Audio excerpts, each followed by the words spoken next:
in a timely. Okay, welcome and good evening, everyone, to January's edition of the Know to Prevent virtual speaker series. The Know to Prevent Collaborative, as many of you already know, is a youth-focused effort of agencies in Westchester working together to provide parents and caregivers with the essential tools to increase resilience and to reduce risky behaviors among our youth. For more information, you can visit our website at knowtoprevent.org, where we also have recordings of previous presentations that you are welcome to view at your own leisure. Before we get started, a few housekeeping items. Tonight's presentation is being recorded, and all that have registered will receive an email in the coming week with a link to view the recording. We will also include something called the tip jar. It's more of a handout for you to use as a reference. It will be full of tips, takeaways, information, and prompts from tonight's speaker, Dr. Gray, for you to remember as you head along your path.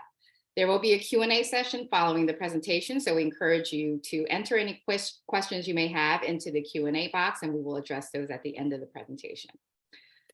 Without further ado, I want to introduce one of our lead coalition sponsors, the Hastings The Way Coalition, and I am proud to introduce Linda Facina, who's worked hard to put this presentation together. Linda, take it away. Thank you, Lisa. So as Lisa said, my name is Linda Facina, and I am the Coalition Coordinator for The Way, which is the Working Alliance for Youth. And that's one of the sponsoring coalitions of tonight's presentation.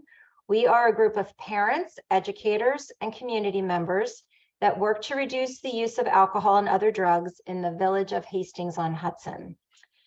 And I'd now like to introduce our speaker for tonight, Dr. Kevin Gray. Dr. Gray is a child and adolescent psychiatrist and professor in the Department of Psychiatry and Behavioral Sciences at the Medical University of South Carolina. He is also Assistant Vice President for Advancing Research Partnerships, and he co-leads the university's Youth Collaborative, which offers clinical services, research opportunities, and educational programs that are all focused on preventing and addressing youth substance use. Dr. Gray is dedicated to education, and he provides instruction across training programs. He mentors several early career faculty and trainees, as well as sharing his knowledge with community groups like ours tonight. So please join me in welcoming Dr. Kevin Gray. Thank you, Linda, and thank you, Lisa, both of you, for the invitation and introductions. I'm going to do as smooth a job as I can with sharing screen and getting started. So hello to audience members. I know I don't see you, but I think I've gotten accustomed to doing virtual presentations. And I love the idea. So Westchester County is a beautiful area, and I visited previously. So sorry that I'm not there physically, but wonderful we can use technology to speak. So I'm speaking to you from Charleston, South Carolina. Very excited to get to talk with you on a topic that is timely, and clearly that you signed up for this shows that you have interest in it. We're talking about youth marijuana use, and with the semi-catchy title perhaps of what do we know and what should we do? I always start scientific talks, but also community talks, disclosing potential conflicts of interest. And so I do receive research funding from the National Institutes of Health. I take that as a really good thing in some ways, but for some audiences, they see that as a potential conflict because NIH has certain positions in regard to substances. And so I get funding from NIH for the research that my team conducts, and I've also consulted with Jazz Pharmaceuticals around treatment strategies for substance use disorders. And also, I'm a physician scientist by training. I'm a child and adolescent psychiatrist clinically, but I also co-lead a group that's really dedicated to understanding and advancing treatments for substance use problems in young people. So with this audience, I think that is a credit to my ability and gravitas to talk to you on this topic. For some other audiences, sometimes that's seen as a challenge. I endeavor to be able to talk to any audience about controversial topics, particularly around cannabis and marijuana, because I'm here to try to build some consensus and reasonable paths forward. And I embrace that sometimes there are disagreements on a complex topic, but that we can come to some consensus based on evidence and based on rational thinking with that evidence. So hope with that in mind, really kind of talk about some big picture stuff and then really hone in on thinking about cannabis use in young people and how best to move forward as parents, as educators, and as a society. So first, we'll talk generally about adolescence and substance use. I'm a child psychiatrist, and I got into this line of work because adolescence is such a fascinating developmental stage, very vexing and challenging to manage as a parent and as a clinician, but also just fascinating, wonderful, and exciting with so much possibility. Then how are we, and then how are our youth navigating mixed messages around marijuana and cannabis? What's going on with policy? I know New York is semi-recent in being added to the number of states with legalization policy, and I'm sure that you're all grappling with the effects of that. What do we know about the science of the endocannabinoid system, which is what cannabis interfaces with, and getting a little bit into the science of it so we can understand arguments around cannabinoid therapeutics, but also potential cannabis-related harms. Talk a little bit more about marijuana and then cannabinoids, and then thinking about risk and benefit overall, and then really trying to hone in on how do we assess and address harms of cannabis with young people, and what are we learning in terms of novel treatment strategies, and then translating that into how do we talk to young people about this complex topic. So the first one is, I try to remind myself is, adolescents get a bad rap. We complain about them oftentimes, they're challenging, but as I mentioned, it's just also a fascinating, exciting time. One of the things I'm often reminded of is that our frustration with adolescents might have more to do with our own aging than with them being any different than our generation was when we were their age, right? So we kind of lose touch with remembering what volatile and exciting time is, because everything's in flux. They're finding their own way, and they're supposed to trip along the way and learn from mistakes, and we're supposed to help them to be able to leave the nest successfully, but also learn along the way. This is a misappropriated quote, but this is from John Peel, who was a famous Radio 1 DJ in England, about his favorite band, the post-punk band called The Fall. And this is a band that was around for over 30 years with over 30 albums, with a different sound and actually a different lineup with nearly every record, except for one person, Mark E. Smith, who was the main guy in The Fall. And John Peel, he said they were his favorite band because they're always different, they're always the same. And I think about this a lot when I think about our perspective with teenagers, is that absolutely each generation faces new challenges and is frustrating and vexing in new ways, right? So we're grappling with more availability of substances. We're dealing with screen time and social media. We're dealing with effects of the pandemic and social isolation. There's a lot that's new, context specific to this generation. But a lot of things about teenagers are the same things that we dealt with when we were teenagers. So I don't want to fall into the trap of saying, well, this group of teenagers is different and hopeless for this and this and this reason. We can appreciate the context, but also remember teenagers are being teenagers and they're supposed to be challenging. That's kind of part of their growing up. One of the things we've gotten to learn with neuroscience with the teenage brain is that it's not such a linear progression from childhood to adulthood. Any parent could tell you that, right? This is a time of storm and stress and a whole lot of things going on. And one of the things that we think about from a neuroscience perspective is about the prefrontal cortex and the striatum are not growing exactly in tandem. There's a period of time where the striatum is outpacing prefrontal cortex. And in that imbalanced time during adolescence helps us to understand why adolescents are more likely to make what we consider risky decisions. They value immediate reward over the consideration of longer term consequences. So they're willing to take more chances. Whether or not they were predisposed to being impulsive, they tend to value risky decisions more so than we would as adults.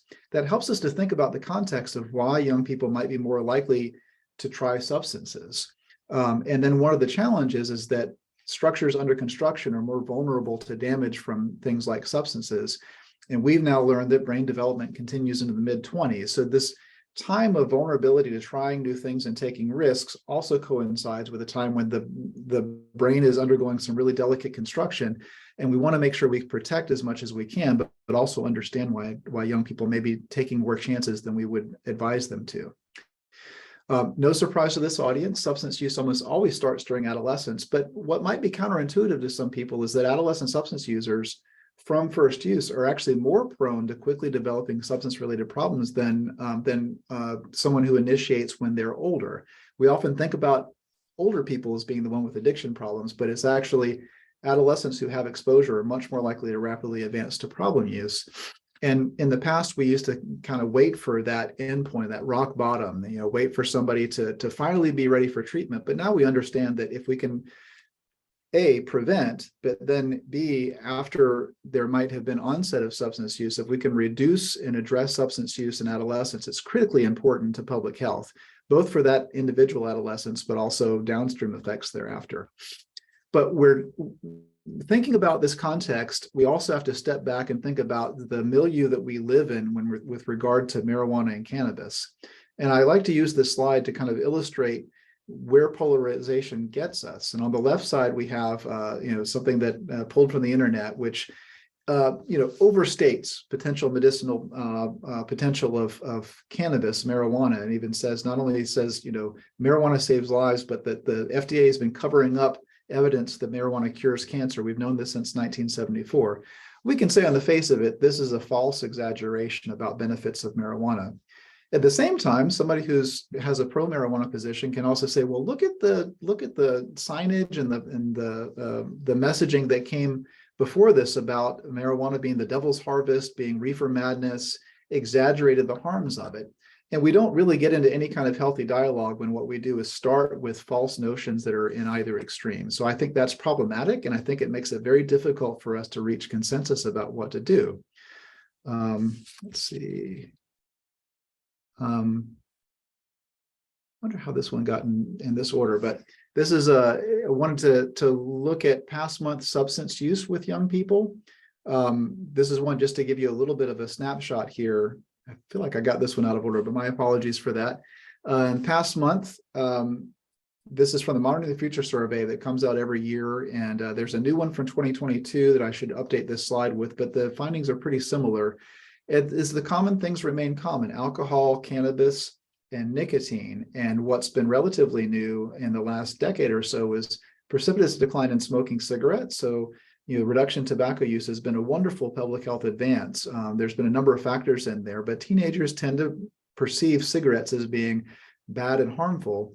At the same time, as what's overtaken that market is vaping, and that can be vaping nicotine, but also using vaping devices to vape THC and other cannabinoid products. But alcohol remains there, and it's certainly something, the pattern is very different than we see with adults, where it's not so much a daily use problem, but more binge use and what happens during binge use behavior. Other substances tend to be less frequent than alcohol, cannabis, and tobacco. But, heroin here, which barely registers in terms of past months substance use across 8th, 10th, and 12th grade, nonetheless, in some pockets is very common. And then I wouldn't say very common, it is more common than in other places. But in the rare cases where somebody becomes heroin dependent as a teenager, it can have tragic consequences. So thankfully, some of these substances are less frequently used, but also still with a huge public health burden. So I don't want to ignore anything along this list, but this just gives you a little snapshot. And getting back into kind of the thinking about polarization is also remember is that we come at this from different perspectives. I always say up front is I got into this line of work when I was in training, in child psychiatry training, and I was working with young people with ADHD, depression, anxiety.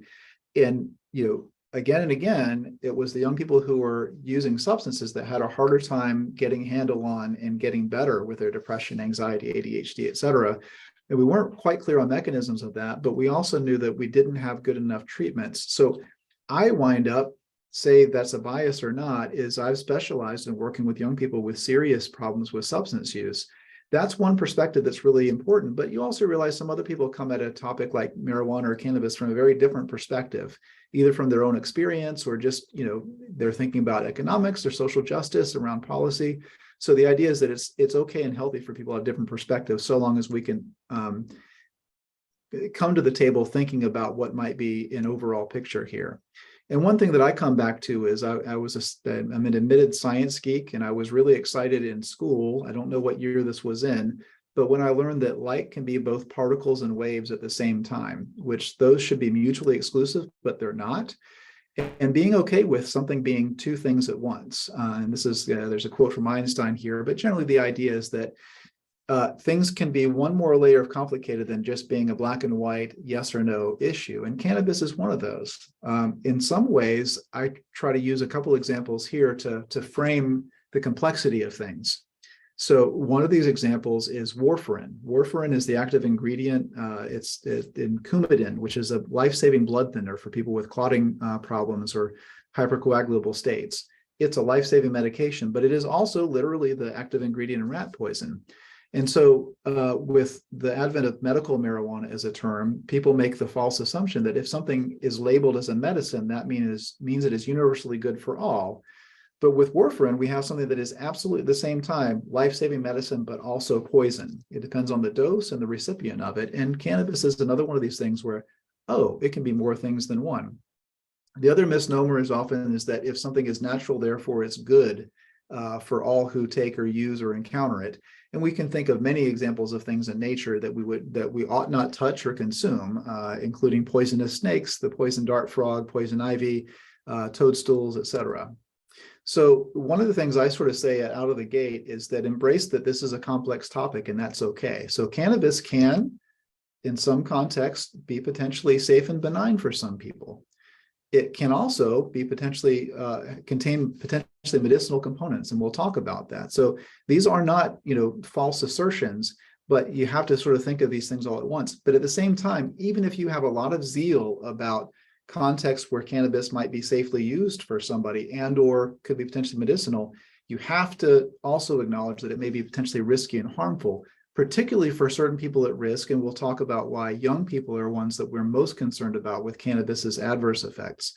These things can be simultaneously true. And the more that we're able to embrace this, the better we're able to have good, honest discussions around it and why we might be concerned about teenagers and others who may be at high risk for adverse effects of cannabis. And there can still be lots more to learn. And what I learned early as being a scientist is that embrace when there's new data and wrap your head around it. And if it adjusts the way you think about something, that's good rather than being stuck in a corner, not willing to hear more information. So that's where I say the stuck in corner is the paralysis. It's complex. We're still learning about it. That's okay. But gosh, we got to make good decisions. We got to advise our kids based on what we know now, but let's also think about what don't we know, and let's do research to address it so that perhaps the next generation will know better or the next year will know something better. Now, when this comes to cannabis policy, obviously this is a hot button issue that's been in the lay press and that y'all are experiencing with state changes. I happen to live in South Carolina where we don't have legalization or medicalization, but I know that we are now in the minority of states in that regard. And I know New York has legalization on the books, and perhaps in discussion we might discuss some of that. But one of this is another thing where there's a misnomer that either cannabis is legal or not legal, and there's a whole range of options on around drug policy in general, and with cannabis in particular. There's everything from prohibition to decriminalization, which is really more about the idea of not criminalizing the end user, but also still disallowing the production, distribution, dealing, et cetera. Then there's medicalization, which we'll talk about as another kind of one of the avenues with cannabinoid therapeutics. Then there's legalization, where it's kind of the whole enterprise can be deemed legal. And then commercialization is a whole nother level where it's not just that it's legal, but you're allowed to promote it as a product, be it therapeutic, be it recreational, et cetera. And that's a whole thing where we think about the years of experience with commercialized alcohol and tobacco, and that had to be reined in, even with tight restrictions, that they were still marketing aggressively to youth. And worried about now is that we're having to relearn those same lessons again with cannabis and also with vaping, which has been an interesting topic as well around commercialization and marketing of products that we know are addictive and can be harmful to some. And when you think about policy, it's complex, right? I come at it from a health perspective, and I'm worried about if there's a change in policy that exposes more young people to a harmful product, I will raise my voice and say that's an important perspective. But others might be thinking about tax base, might be thinking about, well, what if it's going to, be a social justice issue in terms of, if there's disproportionate people who are criminalized with substance use. It's a complex topic, but I always feel like I have to have a voice in that, and I will speak up about being concerned about young people and substance use. Federal level, as you all know, there's an incongruence between some states and the federal policy now. Cannabis remains a Schedule I controlled substance, so it's in the same category as LSD and heroin and others. And there's been a lot of, a lot of voices are wanting that to be rescheduled, even just for the purpose of making research on cannabis to be less restrictive. But for right now, it's different between federal and states. This is a slide that I update often because it changes every time there's a ballot measure at different states, but there's 37 states with some form of legalized medical marijuana. 21 states have legalized recreational cannabis use. In the US, actually, any state with legalized recreational cannabis use is ages 21 and up. What's different in Canada, just across the border in Canada, it's nationwide, and the age range goes down to 18, which was highly controversial. Remember earlier on I'd mentioned is that brain development into the mid-20s, and it's not completely random that 21 has been an age for alcohol and for cannabis with state policies, with the idea of not wanting to interfere with ongoing brain development. But we run the risk of that as cutting close here. And also, just because something is legal or illegal at a certain age, it's the impression of its being sanctioned or safe also influences underage use. So doing a bit of jumping here, but jump into the endocannabinoid system. I'm getting older, and I'm just old enough that when I was in medical school, the endocannabinoid system, to my knowledge, was not mentioned at all. And this is something I've learned over time since medical school, is the endocannabinoid system is a fascinating facilitative system in our, we think about the gastrointestinal system, the cardiovascular system, the neural system. So the endocannabinoid system is kind of all over, and it facilitates a lot of really important physiologic processes. It's primarily a nervous system facilitator. It's in both central, kind of in brain and spinal cord, and in peripheral nervous system. It's involved in appetite, which makes sense if you think about cannabis and appetite. It's involved in pain sensation, mood, memory, immune function, and really critically to today's topic is neurodevelopment. So the endocannabinoid system plays a big role in this, and that's one of our concerns is if you disrupt the homeostasis of the endocannabinoid system during adolescence, you may disrupt normative neurodevelopment. Thus far, we know of two well-described cannabinoid receptor types, CB1 and CB2, and two well-described endogenous cannabinoids. So those are kind of very low concentration endocannabinoids that are analogous to the THC and CBD and other compounds that we'll talk about in cannabis, but distinct and at very low levels compared to what is ingested in cannabis products. And they are used for physiologic regulation of the endocannabinoid system. And this is the system that is hijacked by when you smoke or ingest cannabis, is it binds to receptors. The CB1 receptor is how THC exerts its effects to give people the high they get from cannabis. It binds to CB1 and CB2 receptors, and there's a whole host of other cannabinoids in cannabis too, which we'll talk about. Cannabis has been used for thousands of years in its cannabis sativa or indica mixture of plant material, traditionally smoked and rolled form. But as you all know, the product varieties are nearly endless now.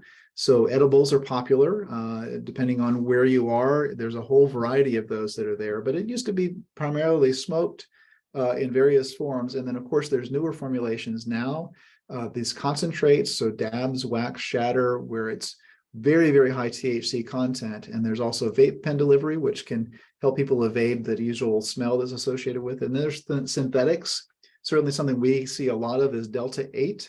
Delta-8 is naturally occurring in very low concentrations of herbal cannabis, but people can synthetically increase Delta-8, which is more or less has a similar effect as Delta-9 THC, which is the main active ingredient in cannabis for the high. Y'all have probably heard about and seen these varieties of formulations. So, it used to be, years ago, blunt or joints were most common, perhaps water pipes or bongs.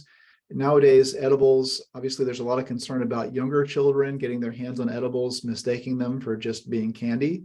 There's sprays, there's drink products, of course, there's vape pen delivery. And then the bottom right here, the thing that looks like wax is what's called wax. And it's this concentrated form with very high THC, which then can be vaporized and people can get a high with a very small amount of this. And to clarify with cannabis and cannabinoids is sometimes, particularly in the medical marijuana industry, there's an intentional conflating of these terms. Like the people sort of say, well, it's all the same thing as medical marijuana, but we actually have to unpack that a bit, particularly when we try to talk about something as a medicine. It's not typical for us to say, well, here's an herbal product, And it's got a lot of different things in it, and that's your medicine. What we're accustomed to is the idea that let's isolate what's the active ingredient. And when I prescribe a medication as a prescriber, I prescribe a specific dose for a specific condition to be taken a specific way. And one of the things that's different about a lot of medical marijuana setups is that it's much more about, kind of freewheeling is take what you will. And cannabis itself has more than 500 active chemicals and more than 100 unique cannabinoids. So THC is just one of many cannabinoids, and we haven't yet characterized many of these. Many have distinct dose-dependent effects. Even within THC, experienced users will tell you that sometimes based on context and dose, it can reduce their feelings of anxiety in the moment, or they can have a panic attack from it. Some people at higher doses of THC develop psychotic symptoms. And so there's a lot of variability, even in the well-known constituents. There's a lot of variability here. So there's not a very well-controlled product. And even in edibles that you can get at dispensaries in many states there's not a lot of product oversight. And so there have been some studies around just buying product off the shelf and analyzing compared to what the labeling is. And oftentimes it's very inaccurate, which makes it difficult for people to be informed consumers, even if they're trying to use with trying to minimize harm and try to hit a certain target. It's difficult to do in a lot of states with a lot of oversight.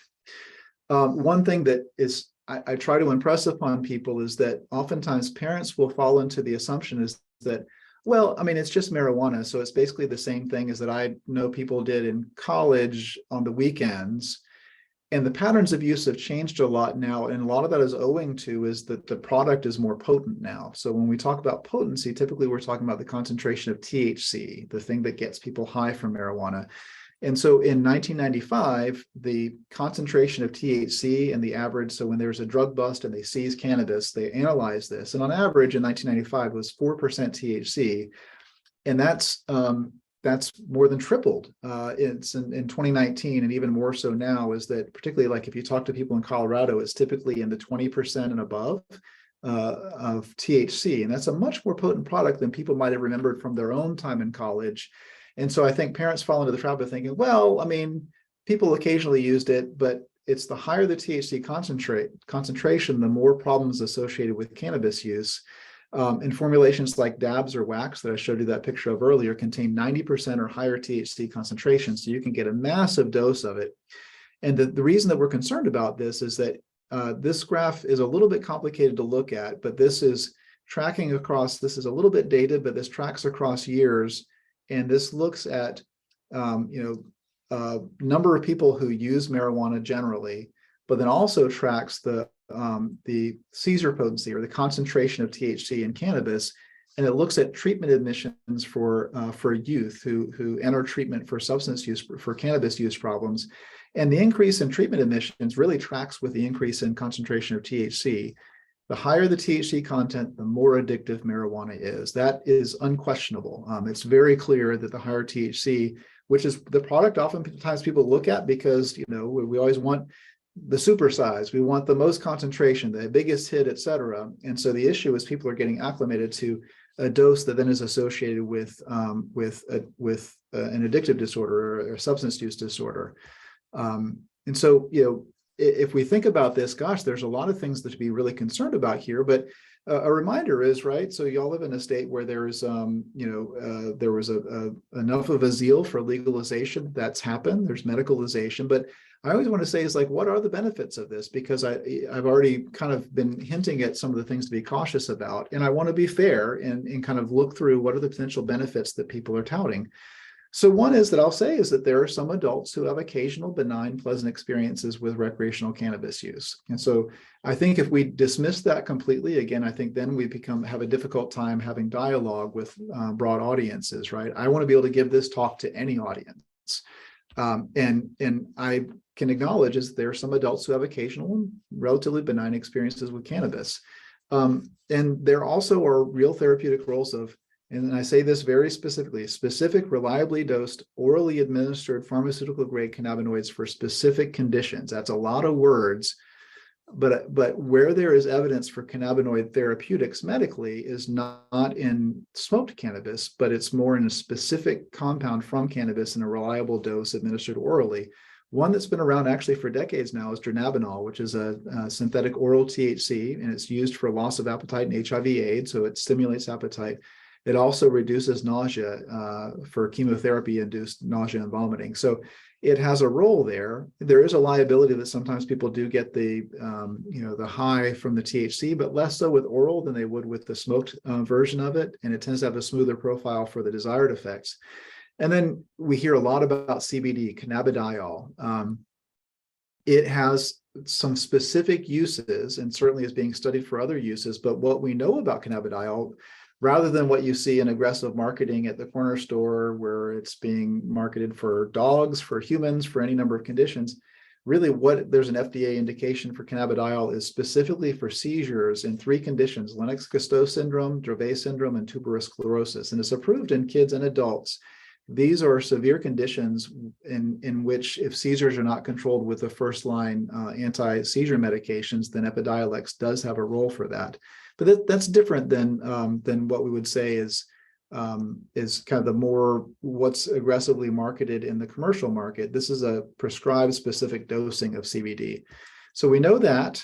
And then I think where it's tricky around the therapeutics of cannabinoids is where we have with the regulatory setup in the US, some people will complain that it's a bogged down and slow system, but it's slow because I think we really need to get to a certain level of evidence before something merits FDA approval as a therapeutic. And we've sort of got cart before the horse in some ways with cannabinoid therapeutics, where people say, oh, there's this thing called medical marijuana, so people assume it's medicinal. But if you step back and think what actually constitutes a medicine at the federal level, FDA approval requires at minimum 2 independent randomized controlled trials with positive primary outcomes with efficacy and safety with standardized dosing. So it has to have the desired effect and be considered safe with a standard established dose.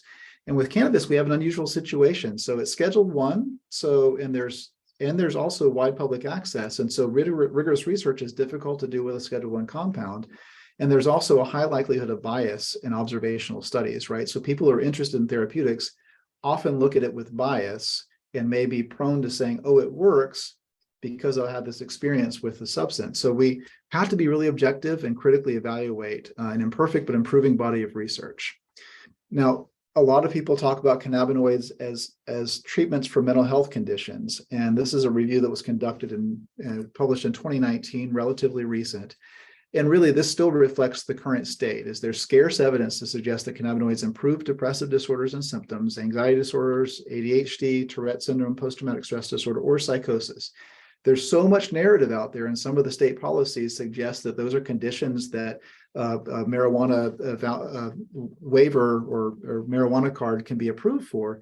And there's really just not sufficient evidence for it. Very low quality evidence that pharmaceutical THC with or without cannabidiol leads to small improvements in symptoms of anxiety among individuals with other medical conditions, but insufficient evidence to provide guidance on the use of cannabinoids for treating mental disorders within a regulatory framework. Essentially we're just not there yet. And thus far, what evidence there is a very low quality. And there was a recently published trial of smoked cannabis for PTSD in veterans, a very valuable study to be done. And they randomized to different levels. There's a crossover study where they had different doses of THC versus CBD versus really it was a placebo cannabis, where it didn't have low levels of that.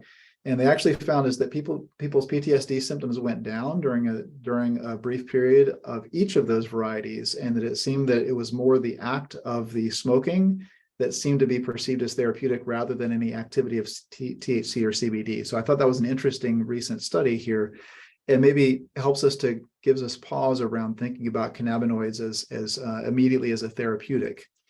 And some other things is that, this is getting more to the meat of this talk, is there may be times when benefits are outweighed by risks or alternatives. And, as a physician all the time, I'm thinking about risk and benefit when prescribing a medication or recommending a treatment. And with cannabis, it's a lot of things. One is about the human level. How old is the patient? Are there genetic environmental factors? So is there a family predisposition to addiction or substance use problems? At the cannabinoid level, we talked about strain and constituency, route of administration. A lot of things lead to different levels of risk. And right now, the medicinal applications are very limited and specific to very relatively rare conditions with specifically dosed cannabinoids. So I just want to say is that just the evidence base for cannabinoid therapeutics is very thin. I'm not dismissing the idea that more might be coming, and I'm excited about the endocannabinoid system and trying to leverage that in a way to create therapeutics. But I think it's a false assertion to just collectively call marijuana medicine, and that people should get it for any number of things before there's evidence for it. But, you know, all that said is some people will say, okay, so maybe there's not a lot of evidence yet for benefit, but what's the harm? You know, what's bad about it? And I'll be clear about that, is that, you know, one of the things that we're concerned about, particularly with young people, is what happens when they're intoxicated. It's very clear that cannabis affects driving performance and decision-making more generally. What do we worry about our kids about in general is driving performance. My goodness, one of the most anxiety-provoking things as a parent is the early times when our child is learning to drive. And I can remember myself doing that, and my dad's hands gripping everything that was within his reach, gripping tightly, and sweat pouring down as I was driving, thinking I was doing a pretty good job. And lo and behold, that was me when my kids were learning how to drive. So, but if we think about impairing driving performance when we're already worried about young people, that's a very serious consideration. And sometimes people have a false confidence about driving under the influence of cannabis because they feel different than when they feel with alcohol, but the impairments are different from alcohol. And actually, if you combine the two, they're more than additive, and people are more impaired in a more substantial way when you combine alcohol and cannabis and drive. Decision-making more generally, so cannabis can contribute to poor decision-making during intoxication, which we certainly worry about young people and making poor decisions, either in terms of driving, sexual behavior, or otherwise, is taking risks they otherwise might not. Then with chronic use, and these are the young people that I see in practice, is young people who've been using escalating dose over time and get into trouble with it. The first is there's adverse effects on the airway systems with smoked and vaporized delivery, right? So there's time when people said, oh, well, if you vape, maybe it's not as bad for your lungs as if you smoke it. But then with vaping, we've learned is that what's used to aerosolize THC in vaping devices, vitamin E acetate is one of those that's used, and it gets sticky and it deposits in lungs. And there was a whole rash of serious lung problems with high vitamin E acetate in cannabis vaping devices. The products are different over time, but there's known risk over time with vaporized delivery. So even if you don't smoke, but you vape, there is risk to the breathing system. And that's one of the things that we're concerned about in chronic use. And then cannabis use disorder. That's what I see all the time. And so there's some fiction out there about, well, that cannabis can't be addictive. And that's just simply not true. There's a very well characterized thing called cannabis use disorder, and it's even physiologic. The things like tolerance and withdrawal I see all the time in practice is people who have to escalate their dose over time and have to use frequently to get their desired effect. And then withdrawal, they've been using around the clock for a long enough time, is that if they have to not use for a day, they have serious problems with craving, irritability, sleep difficulty, and sometimes very reduced appetite, which can be problematic for some people. And I see it very often, and that people will sacrifice other pro-social things in order to use cannabis. And cannabis use disorder is something that I think people are reluctant to acknowledge exists. And actually, it's much more prevalent, even though those who acknowledge it exists don't realize how prevalent it is. So about a fifth of lifetime users develop cannabis use disorder, of whom a quarter are symptomatically severe. And of those with symptomatically severe cannabis use disorder, about half are not functioning in any role. So not working, not in school. And again, this is the clinical population that I see in practice and in my research studies. And I see it all the time. And so this is part of why I feel like I have to have a loud voice in talking about this, is that I'm very concerned about this. And people seem to ignore this when they think about cannabis policy changes, or to speak without considering this when they have cannabis-related positions. And treatment outcomes, we'll talk about this, are limited. So there's room for improvement. A lot of young people really struggle. And even when they get access to treatment, sometimes they aren't successful in treatment. The other thing that's very concerning is use during pregnancy. As you can imagine, during pregnancy, when nausea is common, sleep difficulties are common. And sometimes people think because marijuana is natural, that it's safe. But there's emerging evidence that there's adverse effects on the neonate and on child development. One of the things we're very concerned about is use of cannabis during pregnancy. More to learn there, but it's another one of those things I think we ought to be very clear about. The message is that it's not safe in pregnancy. It's not worth the risk during pregnancy. I'm not here to try to blame or shame anybody who is used during pregnancy. It's much more the idea is much safer not to use. And we certainly can learn more, but I would not want to have adverse outcomes on something that could be prevented. The other thing I want to make very clear, and I have it in bold here, is exposure during childhood and adolescence increases the risk for cannabis use disorder, about doubles the risk for cannabis use disorder compared to adults who initiate cannabis use. And cannabis also affects the core symptoms that are really critical for adolescence. First is cognition. So school success is one of the core features of adolescence. Emotional development is a key feature, and affects development overall. So, so cannabis in adolescence, that's where I am most concerned, and that's the clinical population I've focused on. Some more detail with a whole bunch of citations here, so apologies for how complicated and long this slide looks, but adverse adolescent cannabis use associated with adverse academic, occupational, cognitive, psychiatric, and substance use outcomes. I say association because sometimes it's difficult to tease out how much is the cannabis itself or the constellation of things that come around frequent cannabis use. And it's also associated with increased incidence and worsened course of psychotic, mood, and anxiety disorders, as well as increased suicidality. So very serious potential consequences associated with it.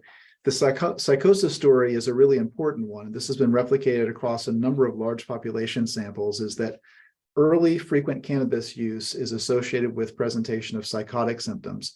What we think is happening is that people who may have a genetic predisposition, so say a family history of schizophrenia, using heavily in adolescence, using cannabis heavily, may elevate that risk. So you think about when people talk about genetic risk, environmental insult, and two things together sometimes is what it takes for a disease to be expressed. We know that about autoimmune diseases like diabetes and others. Psychotic disorders may be that way, and one of those keys that unlocks a psychotic disorder may be adolescent cannabis use. So I'm very clear to adolescents and families who have a family history of psychosis is that their children especially should avoid cannabis use because of that elevated risk, because nobody wants to have to deal with the tragedy of a diagnosis of schizophrenia. It's a treatable illness, but it's a severe and persistent lifelong illness. And we see a lot of cannabis-induced psychosis in clinical practice. This also counters that people have the notion is that because when they are high, that they feel perhaps a better mood and decreased anxiety when they're high, they assume that, oh, cannabis makes mood and anxiety disorders better. But the evidence does not suggest that. If you follow track over time, young people as they're growing up, those who use cannabis heavily have a more complicated mood and anxiety disorder course than those who don't.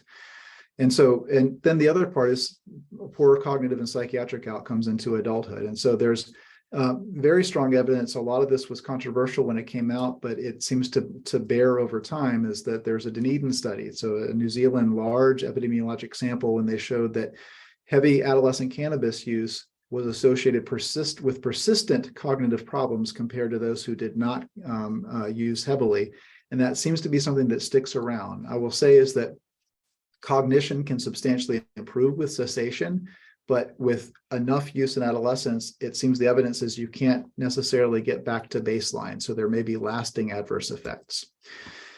So with that, so that seems a little depressing to talk about all of that, is that, part of where I'm focused and what keeps me going is that working with young people and seeing positive changes as people engage in care. So the approaches are supported by evidence. And again, I apologize if I'm talking into technical a term with this, but the things that we know work don't work for everybody, but these are the approaches that we take. One is something called motivational interviewing. And this is sort of a spirit of how I think is really central to how we work with young people with substance use problems in general. It's a non-confrontational approach, meeting your patient or your client where they are and helping nudge them toward behavior change rather than a scared straight confrontation approach, which tends to make adolescents retreat or dig in their heels, et cetera. So it's this idea of creating an alliance by being reasonable, working toward change, but meeting somebody where they're at. So there's a skill set to that, but it's something that I think all of us can think about trying to adapt, is understanding where somebody's at and realizing that if all we do is confront, it's going to be very difficult because adolescents are more prone to digging in heels. So part of that is finding motivators, finding some motivation for change. And then we engage in something called cognitive behavioral therapy, which is really about learning maladaptive thought patterns and maladaptive behaviors and working to override those patterns. And so that gets a little bit technical here, but it's an approach that we also use for depression and anxiety in teenagers. So the nice thing is you have a young person who struggles with depression, anxiety, and cannabis use, is this approach can help them with addressing all three in tandem. And the nice thing is those skills built there can last a lifetime rather than just as long as they're practice them at first. And there's a whole lot of types of family therapy with some evidence here, but part of it is very clear that structure, parental involvement, parental concern, parental monitoring, all are important components of this. And one of the big challenges is getting everyone on the same page and realizing that essentially we all have the same goals, as we want our children, our adolescents to grow up to be happy and healthy. But in the moment, sometimes we see very different pathways there. So a lot of the family work is really around aligning those goals and finding some real, tangible ways to work toward them together rather than opposed to one another. When they're effective, though, while these are effective, long-term abstinence outcomes are limited. And so a lot of the work in my career has been on trying to find enhancements to this. One of these is something that's a fancy sounding term called contingency management, which essentially is rewarding desired behavior. And so this is something that's been replicated in a lot of different ways, is that providing tangible reward when a desired behavior occurs. Oftentimes that's going to be in clinical practices, if there's a negative drug test, and providing rewards rather than it all being about punishment for positive tests. It's much more about trying to reward and reinforce desired behavior over time. And there's a whole lot of intricacies to how to do this, but just reminding ourselves is that layering on punishment has its role, but sometimes we have to think about how can we reframe this as a positive way to positively change behavior. And so we're researching treatment enhancements, and in general, there's a lot of research to be done in this area. So, it would be unethical if we got to really figure out what's going on with cannabis in adolescents. It would be unethical for me to randomize a group of children and force them to use cannabis and then see what their outcomes are versus other children. That would be unethical, unwise. I certainly would not do that kind of work. However, animal models can teach us a lot. So the animal life cycle can be a lot shorter than human life cycle. And so a lot of rodent models help us learn about addiction, and we can learn through brain pathology that occurs, et cetera. And we can learn through neurodevelopment and effects of cannabis and other substances. And then with humans, the next best thing from a standpoint of learning a lot is something like longitudinal human studies, where we follow young people from a time before they've been exposed to substances and track them over time naturalistically. And learn what happens over time and what predictors there might be of cannabis and other problems, but also, what's the course, and are there predictors, or are there times when we can intervene to help prevent? And one of the ways that we're doing that is that my university, MUSC, my colleague, Dr. Lindsay Squigley, and myself lead one of the ABCD study teams. There's 21 sites around the country where we started with a cohort of kids. So nationally, it's nearly 12,000 kids and families in the study, started ages 9 to 10. And we've been following them over time. Now their age is about 15 to 16. It's kind of interesting because some of the kids now drive to their study visits, but we've been doing serial brain imaging, cognitive assessment, psychological assessment, school performance. We've got markers of genetics, a lot of family history. And so we're going to be able to better characterize normative adolescent development, but also understand risks and resiliency factors that may be related to cannabis use in young people. And so, and then talking about treatment research is a lot of what I do. And I was just checking my watch to see, I know I'm taking up a lot of y'all's time, but we do a lot of work examining novel treatments, a lot of different ways we can measure outcomes. But I thought I'd share just one of the things that our group has been involved in is there's an over-the-counter supplement called N-acetylcysteine. It's something that's actually the medication that's used if someone's overdosed on acetaminophen or Tylenol. So there's a lot of safety data for high-dose NAC. And it happens to be available at supplement stores as an over-the-counter supplement. It affects the brain chemical called glutamate and nucleus accumbens, which in animal models reduces drug seeking. And I was really curious about NAC because I thought it would be an interesting thing to try for adolescents with cannabis use problems, because drug seeking or that compulsive drive to use is something I saw in a lot of the teenagers and young adults I was treating in practice. And so we did a preliminary just observational case series studies. And then we went from that to what we call a randomized controlled trial, where we had a sample of 116 adolescents. It's an older adolescent sample, ages 15 to 21. They were randomized to get NAC or placebo that appeared exactly the same. And they took it for a series of 8 weeks, and we did weekly cessation counseling with them. So kind of brief talk therapy with them, incorporating some of the ingredients that I had talked about before. And we also reinforced, we used contingency management, which I mentioned before, where we provided actually a cash reinforcer. So for your first negative test, you get $5 and then 7, 9, 11 thereafter. But then if you had a positive test, you went back down to nothing, and you had to work your way back up again. And we reinforced showing up for visits, but also having negative tests.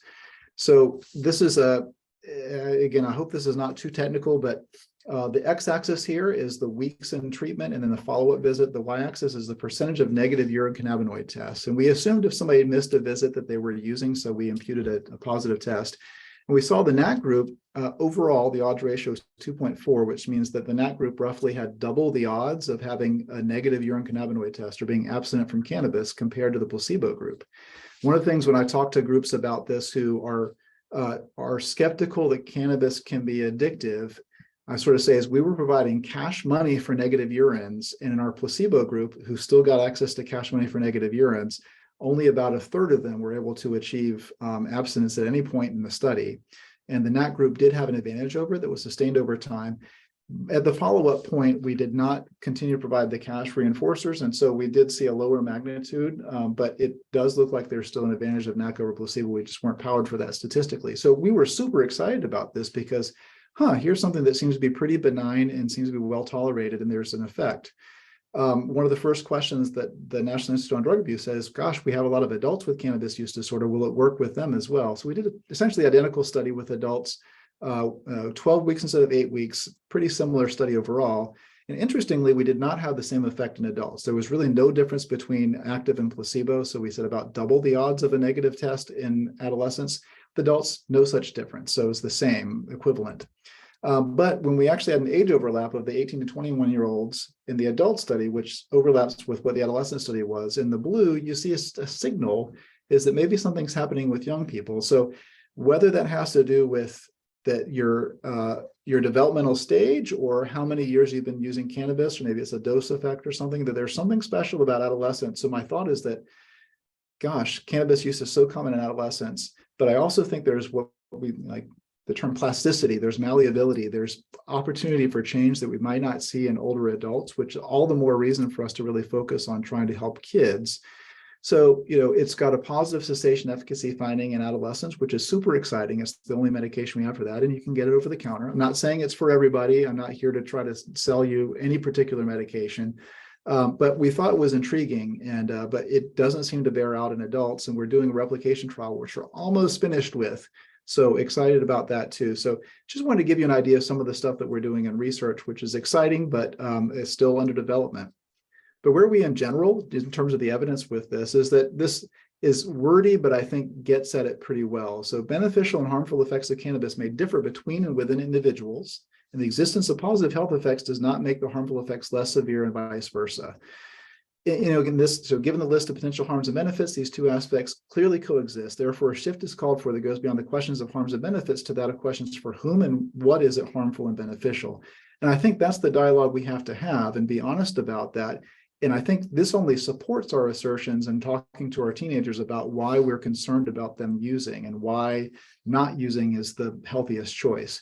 So a little bit about messaging. I realize I'm running up on the hour and I want to make sure we have time for some of the Q&A. So how do we translate this complicated topic into a digestible format for kids? I certainly would not say, oh, let me just give this presentation, then they'll be convinced. This is a presentation for y'all to kind of chew on a bit and think about the messaging. So the first, lesson learned is that, we want to make good decisions for our kids, and try as we might, we can't make the decisions for them. Ultimately, what our role is to empower them to make their own good decisions, right?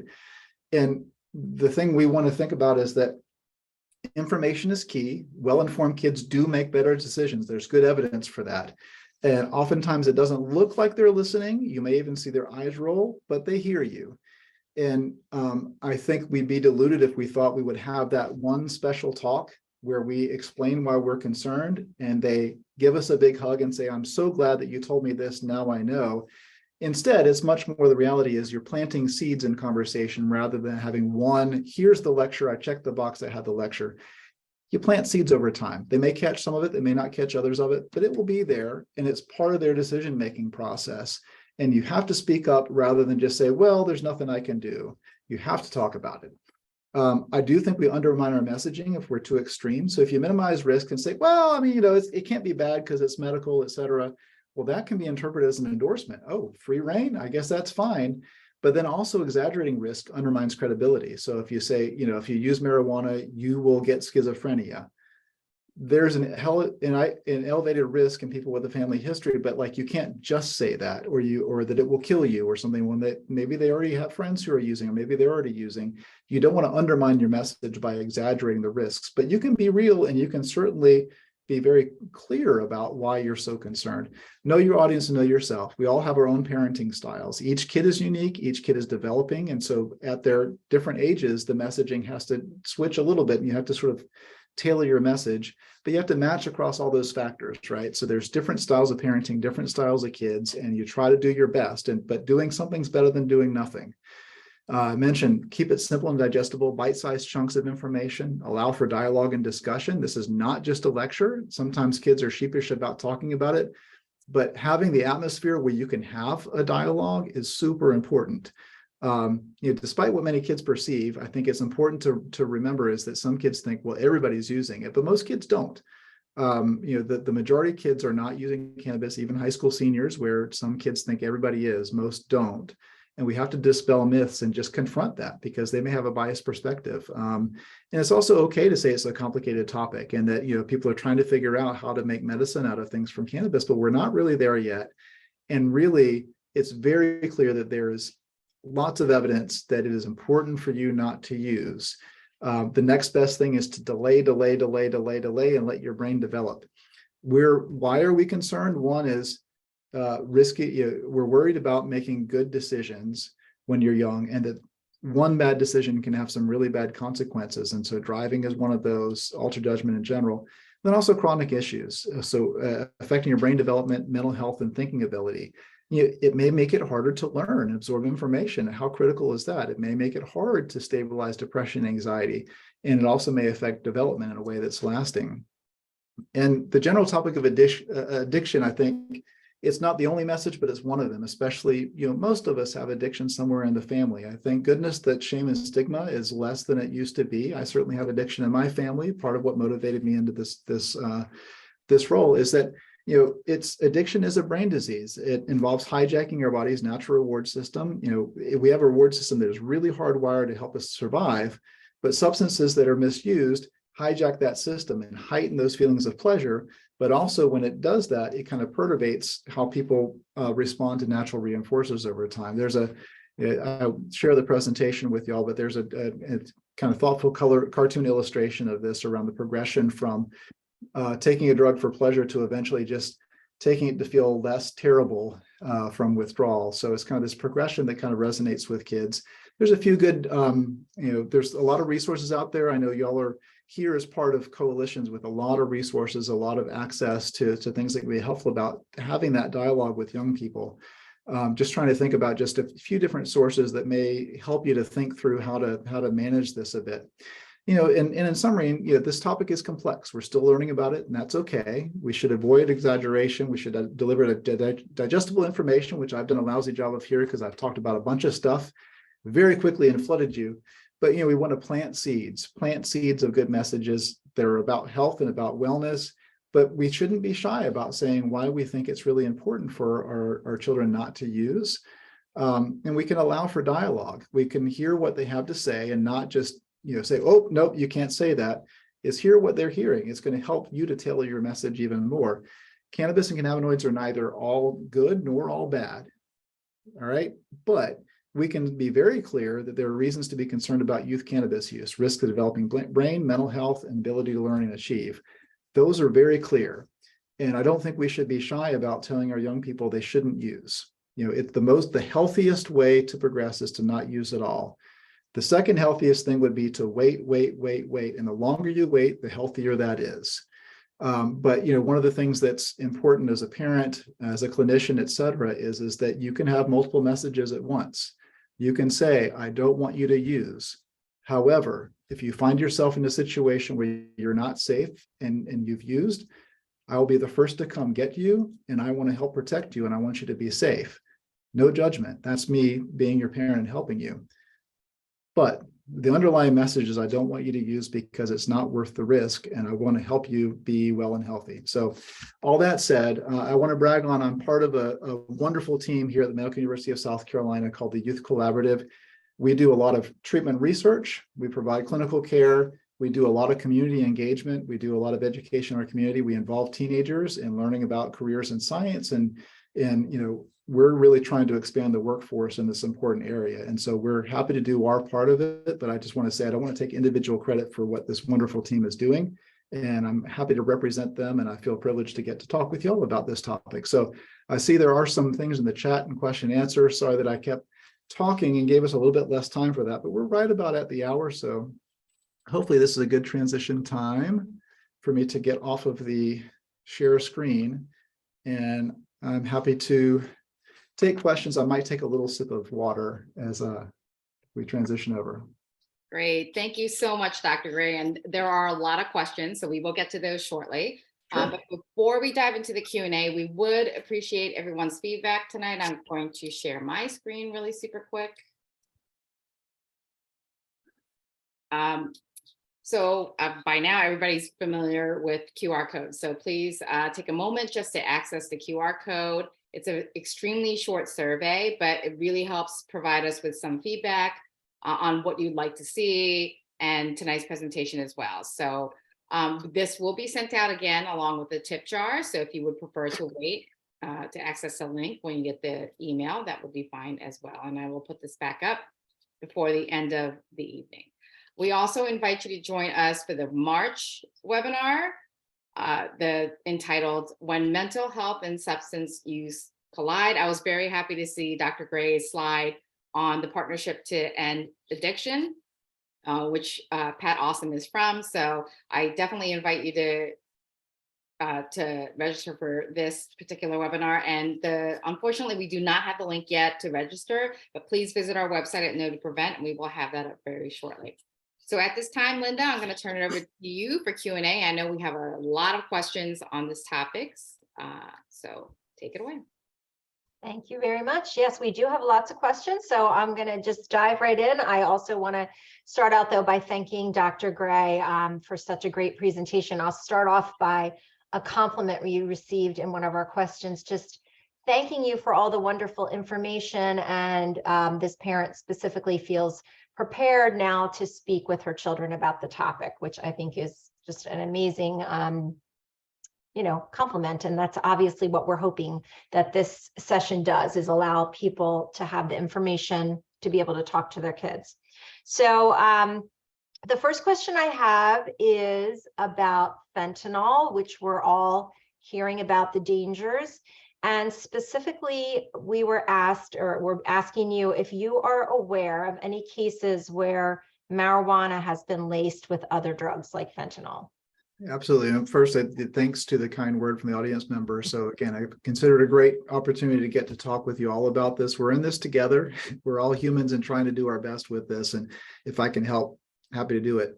In regard to fentanyl in particular, this is a question that comes up often, is, I don't know how much of a primer on fentanyl this group needs or wants, but certainly it is a huge factor in accidental overdose when people are using opioids. And so we do find is that the opioid supply, be it heroin or other supplies of opioids, as well as methamphetamine and other stimulant supplies, oftentimes are laced with fentanyl. So there's a drug manufacturer and distribution, it becomes part of the product. And there's a lot of reasons for that. There are precursors of fentanyl that are then transitioned into that, it gets into products. I certainly, one of the things I often say about cannabis, whether it be from dispensary or be from the illicit market, is you never really know what you're getting. And that's one of the things to be concerned about, right? So, again, it's something we take for granted as a society is we have things like the Food and Drug Administration with great regulatory oversight of the things that we consume. And even with that, occasionally things happen, whether E. coli outbreaks, et cetera. But with our drug supply, it's really not, well controlled, and there are a lot of risks that you're taking. That said, I don't want to exaggerate the risks. And thankfully, to our knowledge, and I actually was at the American Academy of Addiction Psychiatry in December, where we discussed that very topic and I talked with other folks around the country involved in addiction psychiatry. We've not seen reports of fentanyl being laced in cannabis products specifically. It doesn't seem to be part of where that's been mixed in thus far. But I always will say that with a caveat is that, that happens to be a snapshot of right now, and I've not heard it. It's not one of the first things on my list, but I would just say, remember, the fact that we don't know that tells you how unclear you are about the product that you're getting. And so you have to be an informed consumer. And that's one of the things to worry about. You don't know what you're getting. And I think that gets into sometimes too, is that sometimes people do mix cannabis with other products. And the different places mix tobacco and other things like that. But fentanyl, I don't know about that specifically having occurred. I haven't seen reports of that, but it's another one of those things that's not completely out of the realm of reality that it could be a possibility. But I can't say that I can substantiate that at this point. Okay, thank you. The next question is, can you explain any additional negative impacts of marijuana use for a teen that might be using prescription medication for depression or ADHD or some other mental health condition? So really important question, right? And again, this is kind of part of my role as a psychiatrist, where sometimes I'm in the position of working with substance use, but more often than not, I'm treating somebody primarily because of depression or because of anxiety. And part of what got me into this whole, academic role that I play in terms of substance use is realizing that it more often than not, substance use complicates the course of depression or anxiety, but it also complicates what we know about response to medication. So hope not to take too big a tangent on this, but one of the things I learned long ago in training when I was working in the VA hospital, where I was, kind of taught, say, don't mix your medication with alcohol or drugs. Don't mix them, don't mix them, don't mix them. And one time I had a patient who decompensated, wound up in the hospital. And I was like, my gosh, what happened? And it turned out that they said, well, you told me not to mix my drugs with medication. So I stopped taking my meds because I wanted to use drugs. And so we realize sometimes our messages are the wrong messages, even if they are well-intended. And so, I learned to adjust my what I was saying. So somebody who had a significant mental health condition is, please take your medication. However, your response to your medication may be altered if you use on top of it. And it may alter it, it may blunt the response, or they may interact with each other. And I don't think that's safe, but please take your medication. So in the case of what we know about antidepressants, so SSRIs, those medications with adolescents, the studies that showed efficacy for those in young people excluded substance use. And so the evidence base for those is based on people who aren't using substances. Well, that's not very real world. I will say my colleague Paula Riggs at University of Colorado, Denver, did a lot of that groundbreaking work, both with SSRIs. So she did a study with fluoxetine for depression with co-occurring cannabis and other substance use, but also did an ADHD study with Concerta, or extended release methylphenidate, in ADHD with co-occurring substance use. The big splash on that is that it did not seem that the co-occurring substance use added a danger with combination with the medication, but the therapeutic effect was not as substantial in the face of ongoing substance use, if that makes sense. That was a very roundabout way of putting it, but what I would say is that we do know that substance use is likely to make it more difficult for your depression or anxiety or ADHD to get better. We don't know how much that would affect a medication response, but reason would suggest that it would make it harder for you to get better. It would be like adding weights. If you're trying to deadlift or something and you're adding more weight, when you unnecessarily, and that's the trick with this is, obviously, as you all know, is the cycle is that people perceive, well, if I'm intoxicated, I feel better temporarily, so this must be good for me. This must help my depression, but it's very punishing because repeated use further and further makes it difficult to get better. So what I would just generally say is that, if the medication has some benefit, it will have most benefit if you're not using. If you use, it may be, but it's less likely to be as helpful. I don't want to throw away that hope. And one of the things that Paula Riggs's studies have done is at least gives me better safety information. So as a prescriber, long ago we were taught, well, if somebody has an ADHD diagnosis, but they're using drugs, well, don't treat their ADHD until they get clean, and then you can treat it. And I'm like, well, wait a second. If you have active ADHD symptoms, it's going to be much more difficult for you to recover from your substance use. And so with studies like Paula's study, where we have better understanding of safely using medications, they may not work as well, but I would much rather treat in the context of substance use and depression or anxiety and start trying to treat those together rather than saying, well, let's just wait and do them in order, one or the other order, if that makes sense. No, I think that was a great answer. I mean, to me, I heard it like not danger, but it's certainly not a good idea. But you don't have to worry about it being hard. Well, from your study anyway, it sounds like. And I like the idea that you're able to treat even when someone is having issues with marijuana use. I mean, So- we have to be selective about which medications to use. And again, Yes. that's what I always say is, like, I know in my role speaking with this group is I'm not here to provide you direct clinical advice, but I can talk about sort of general clinical experience. And I always say is, like, obviously these are things that you want to check out with your prescriber and talk about with, but we have to be more judicious about, say, which ADHD medication to use in the face of substance use, rather than just say, oh, just keep on, so that it adds to the context. But that's, but that would be my approach with it, if that makes sense.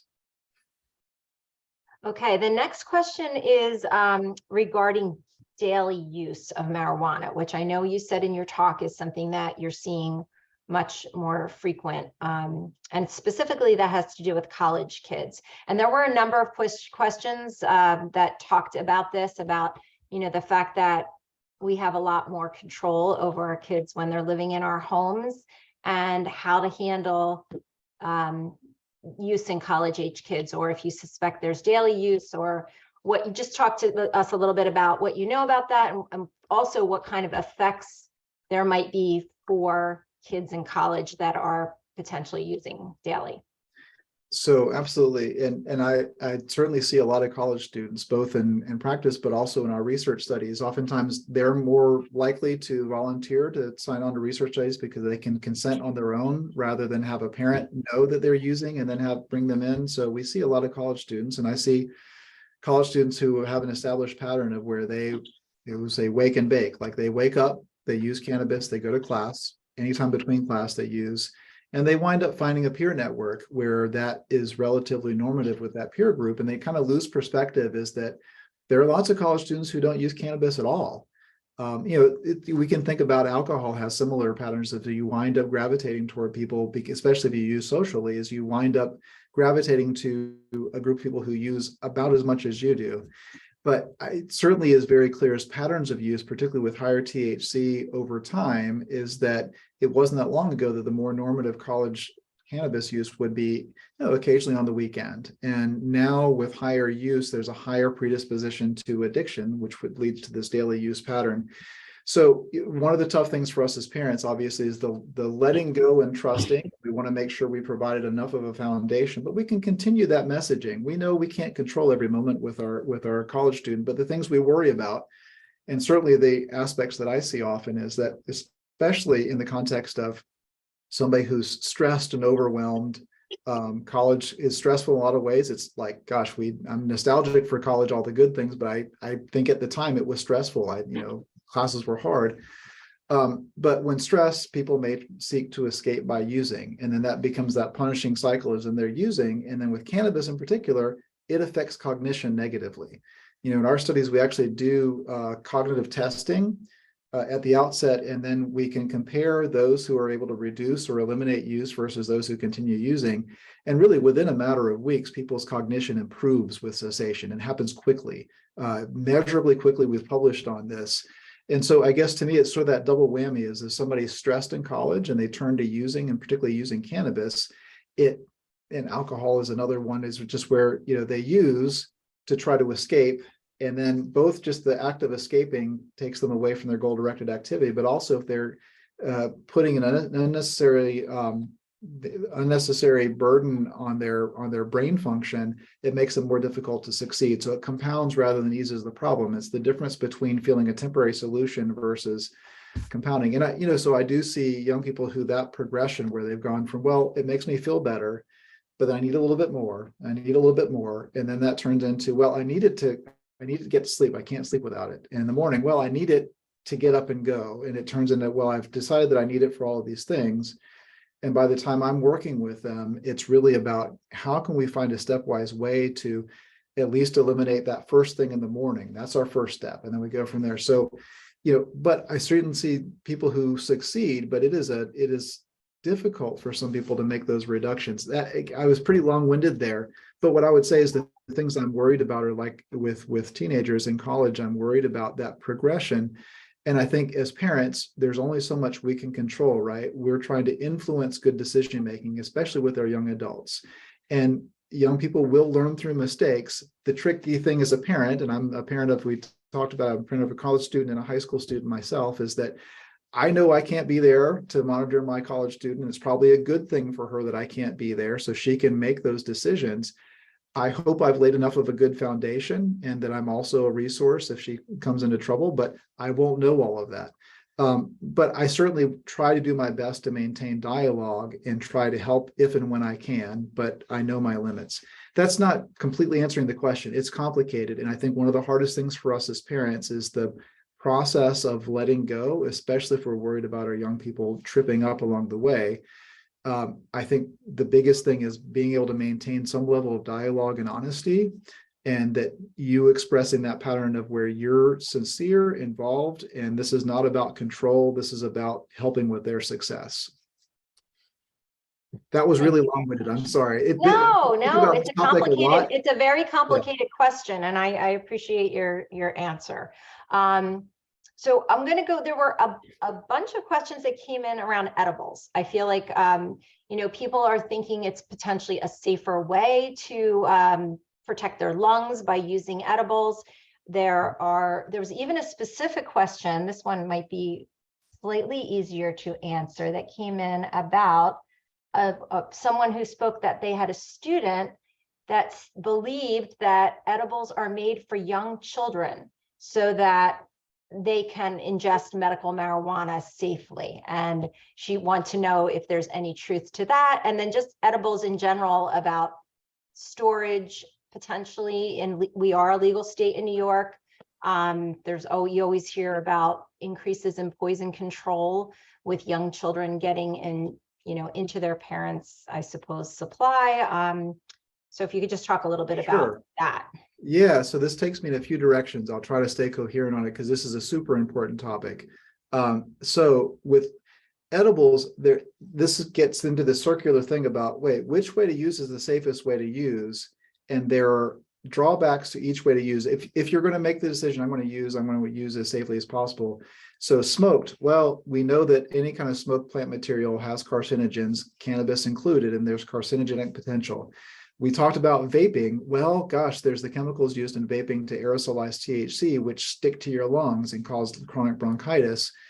Edibles have a different thing. So part of why people tend to choose to smoke or vape is because you get THC to brain very quickly and you can feel the effect.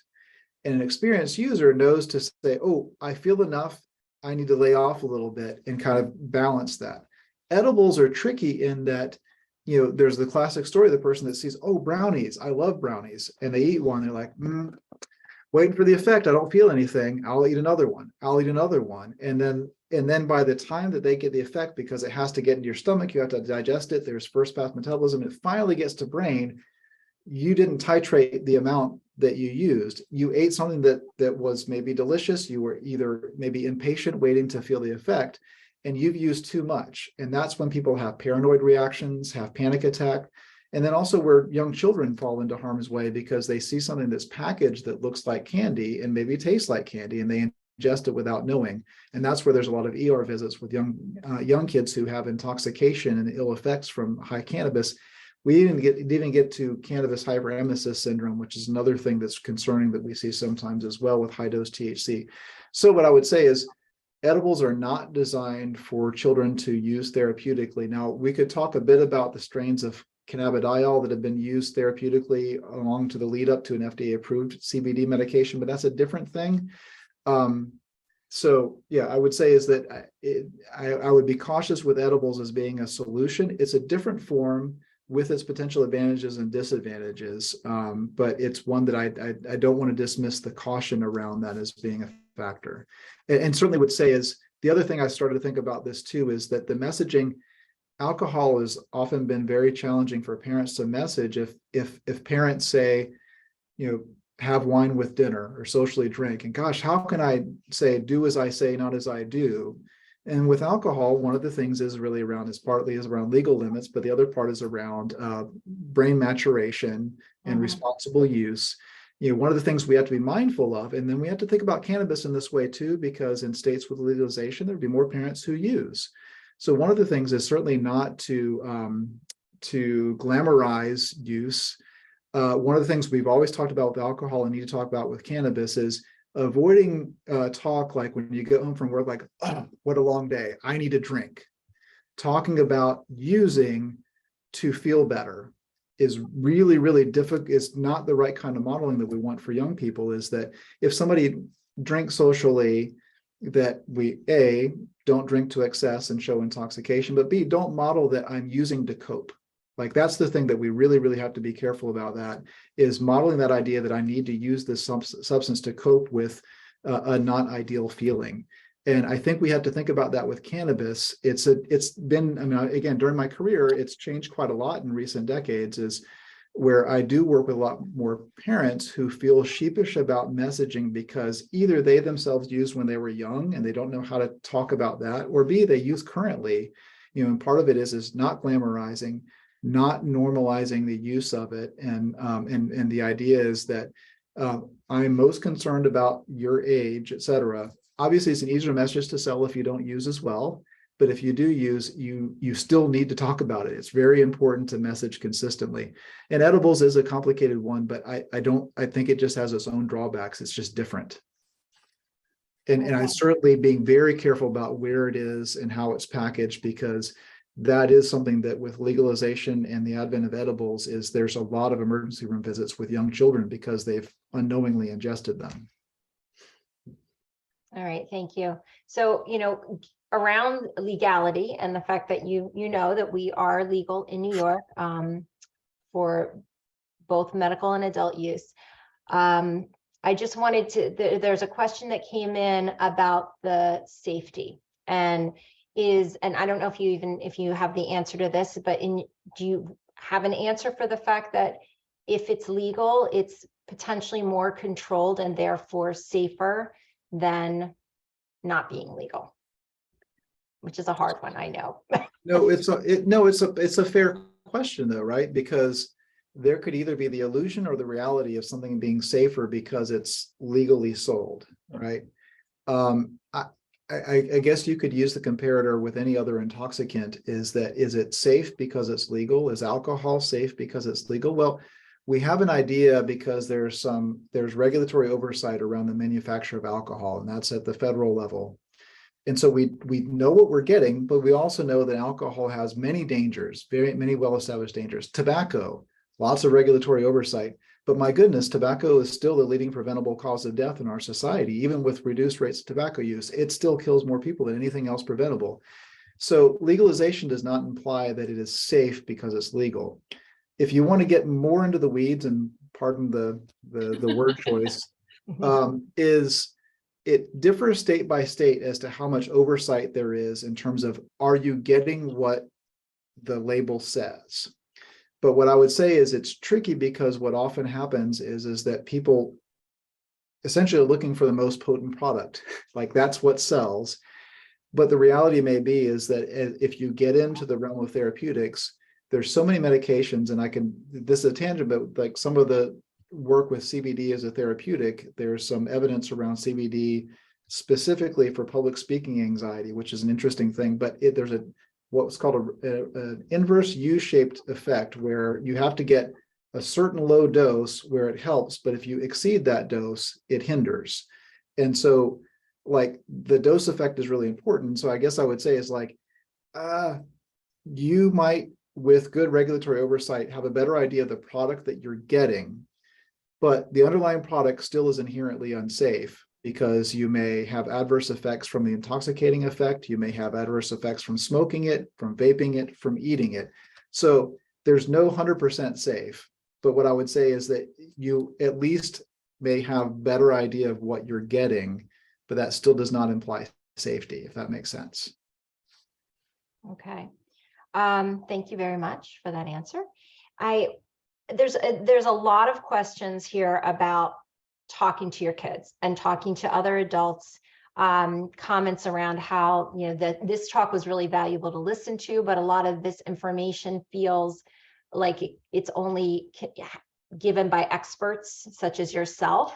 If you wanted to tell the audience here, if they were talking to their children or other friends that aren't at this talk tonight, what are some key takeaways, things that you would, the question is really, if we're trying to educate parents and teens, what are some clear evidence-based facts that we can share around marijuana, just to get information out there? That's because this was a lot, but what are maybe some simple bulleted things people could talk to their friends about? I mean, so I think one is acknowledging is that you may be hearing lots of things about marijuana, be they good or bad. You may hear lots of things. So one of the things I always say is that we all have our own style as parents, right? So my style, both as a clinician, as a parent, is I'll be self-effacing and saying, hey, I'm your dad. And so my job is to worry about you, right? That's my job. But I need to tell you some messages based on me worrying about you because I'm worried about you. As a clinician, hey, I'm your doctor. My job is to worry about the worst possible thing that can happen. So I always contextualize a little bit of like a little self-effacing, because you're going to get a message, you may or may not like it, but here's where it comes from.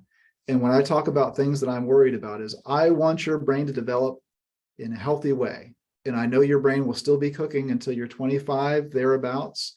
And the longer you can wait to use any substance, the better. The more secure I feel that your brain is developed fully to your potential, because my biggest concern in my job as a parent is to see you launch and have a happy and healthy life. The longer you delay, we know for sure in general, but with marijuana in particular, the longer you delay, the safer that is going to be for you. And what I ask of you is to be careful and to be cautious, and that also is that most kids your age aren't using, despite what you may hear or see.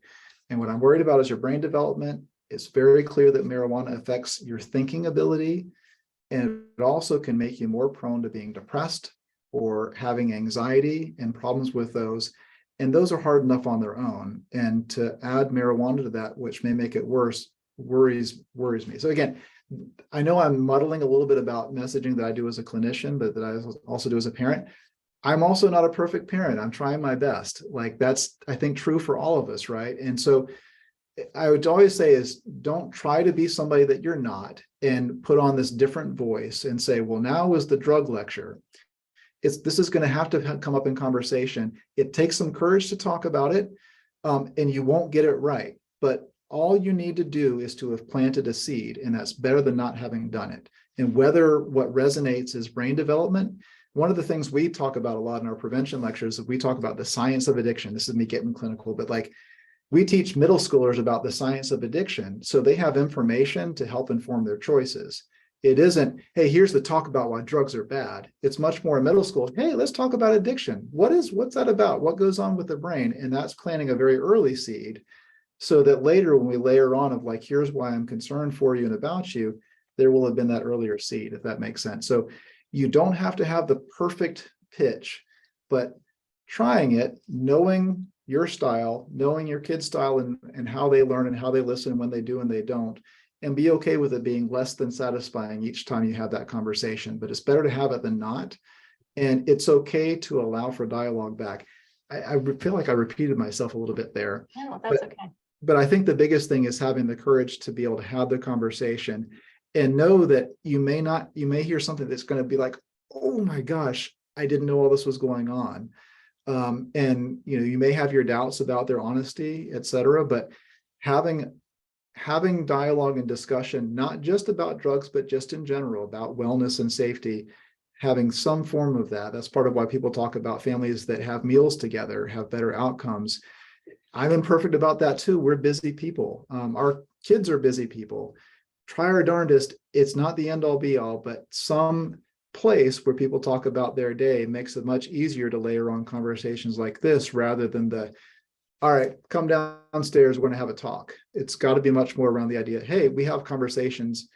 This is one of the things we're going to talk about this time. Yeah, So that's a very good point. So we do know, as a lot of coalition prevention folks are on this call, that decades of research have shown that the number one reason kids either decide not to use or affect their use is their parents. So for us, we can't impress upon everybody enough that just having the conversation actually does make a difference. So I thank you very much for emphasizing that point. And thank you again for sharing your insight and expertise. It was a lot of information. It was very, very useful and I think very timely. For all the participants that have registered, you will not only receive the tip jar and a link to the recording, but also Dr. Gray's slide deck. Excuse me, for those of you that have asked. So thank you everyone out there for taking the time to join us. I do see that it's about 8:30. So I want to get everybody back to their families. And I'm going to leave you with the note of please encouraging you to having that conversation consistently and regularly with your children. It does make a difference. And we thank you for joining us for this. Let me put the survey QR code up one more time so that we can gather your feedback. I'm not in presentation mode. That's not good.